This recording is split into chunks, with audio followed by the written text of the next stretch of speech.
စီသူကားမောက်တဲ့ကိစ္စငါကြကြရင်ယုံတာမျိုးဘယ်လိုဖြစ်တာလဲဟာ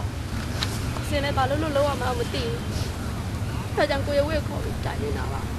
။တင်းတော်မှတော့သိတယ်။ဒါပေမဲ့တစ်စင်းမှတိုင်မရဆိုလို့ကိုရဝဲတယောက်ပဲရှိတယ် စင်တို့လက်မမထိုးထားကြဘူးလား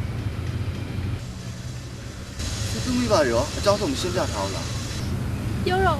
ဒီချိန်မှာဘယ်သူကယုံမှလဲ။တယ်မိဘကိုလက်ခံမှာ ဘာဖြစ်လဲဒီချိန်မှာကိုဒီအမြတ်ရှောက်တော့ဒီကိစ္စကိုနင်းနဲ့ငါဖြေရှင်းစရာနည်းလမ်းတစ်ခုတော့ရှိမှာနင်းနေပါနဲ့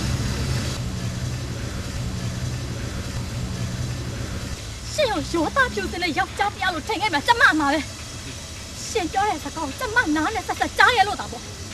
မိမတယောက်ကိုမရှုံနိုင်မဲနဲ့များရှင်မကလည်းမကြမစောင့်တာလောက်ကြတယ် မဟုတ်ဘူးမင်းနဲ့မားလေ ဘာလို့ရှင်များနေလဲဒီအလည်းကိုလက်ချက်မိညာမှာရှင်အငြင်းနေတယ်မော်လေရှင်ဒီတက်မှာဆန်းတယ် မဟုတ်မင်းနဲ့